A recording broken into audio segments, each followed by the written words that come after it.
అస్మద్గురుభ్యో నమః. పిల్లలకి పెళ్ళిళ్ళు వీటికి సంబంధించి ఫలానా వరకే ముహూర్తాలు ఉన్నాయిటండి, తర్వాత మళ్ళీ లేవుట, ఏమిటో ఏం చేయాలి అనుకునే వాళ్ళు ఉంటారే, అలాంటి వాళ్ళు పిల్లలకి సంబంధించిన సంబంధాల్లో ప్రయత్నాలకి నాంది పలకచ్చు. అంటే పెళ్ళిళ్ళు కావలసిన పిల్లలు ఉన్నవాళ్ళు పెళ్ళి ప్రయత్నాలు అంటే కనీసం దీన్ని ఏమంటారు, ఆంగ్లంలో స్పేడ్ వర్క్ అంటారు. అంటే ముందు ఎక్కడ పిల్లలు ఉన్నారు ఏమిటి ఇలా చూసుకోవచ్చు, వెళ్ళి మాట్లాడక్కల్లా. ఇది చూసుకోవడానికి అనుకూలమైన సన్నివేశం కలిగిస్తుంది. అది మళ్ళీ ముహూర్తాలు వచ్చే సమయానికి అన్నీ ఖచ్చితంగా సమన్వయం కుదురుతుంది. అది విశేషం. ఇది ప్రత్యేకించి ఆడపిల్లల వివాహానికి సంబంధించి. తరువాత యోగాభ్యాసం చేసేవారు, విద్యలలో ఒక్కొక్క రంగంలో ఉన్నతికి వెడదామనుకునేవారు, ఇలాంటి వాళ్ళు ఇగో ఈ శ్లోకాన్ని పఠించండి. ఇలాంటి పిల్లల కోసం పెద్దలు పఠించండి, లేదా వాళ్ళ వాళ్ళు కూడా చదువుకోవచ్చు.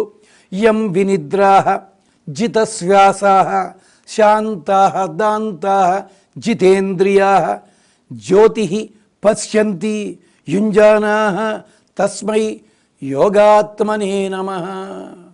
మనం భారతం రామాయణాలు కథల్లా చదివేసుకుంటాం. అక్కడ సంభాషణ రూపంలో కొన్ని స్తోత్రాలు ఉంటాయి. ఆ స్తోత్రాలు పొగడ్తగా అనిపిస్తాయి, కానీ ఒక్కొక్క స్తోత్రంలో ఒక్కొక్క శ్లోకము అద్భుతమైన మంత్రంలా పనిచేస్తుంది. ఒళ్ళన్నీ దెబ్బలు తిని ఉన్నటువంటి భీష్ముడు అంత యాతనలో ఉండి కూడా చెప్పగలుగుతున్నా అంటే ఆయన మనోబలానికి ఈ పదములే కారణమయ్యాయి. ఆయన చెప్తున్నాడు ఈ మాట, యం వినిద్రాః జితశ్వాసాః శాంతాః దాంతాః జితేంద్రియాః జ్యోతిం పశ్యంతి యుంజానాః. మనస్సుని నిక్కబెట్టుకుని, మనస్సుని నిలదీసి, మనస్సుని పరిపరి విధాలుగా పోనివ్వకుండా నిద్రని జయించి, వినిద్రాః జితశ్వాసాః శ్వాసని సక్రమంగా నిరోధించి, అంటే ప్రాణాయామం అని కాదు, మనం మాట్లాడేటప్పుడు కూడా గాలి వృధాగా పోతుంది. మనం మాట్లాడుతున్నప్పుడు గాలి మాటలే ఎక్కువ మాట్లాడుతాం, దాన్ని నియమించగలిగిన వాళ్ళు. జితశ్వాసాః శాంతాః దాంతాః ఇంద్రియ నిగ్రహం కలిగిన వాళ్ళు. జితేంద్రియాః మళ్ళీ ఇంకోసారి పదం వేశాడు, జితేంద్రియాః యం పశ్యంతి జ్యోతిం జ్యోతిః పశ్యంతి. ఏ జ్యోతినైతే చూడగలుగుతారో ఇలాంటి లక్షణాలు ఉన్నవాళ్ళు. యుంజానాః సరి అయిన మనస్సుని దానికి తోడ చేర్చి, ఈ మనస్సుని భగవంతుని యందు లగ్నం చేసి ఆ భగవంతుని చూడగలరు వాళ్ళు జ్యోతి స్వరూపంలో. అలాంటి వాళ్ళు, అలాంటి జ్యోతి తస్మై యోగాత్మనే నమః. అలాంటి జ్యోతి ఇక్కడ కందుల ముందుంది యోగ స్వరూపంలో.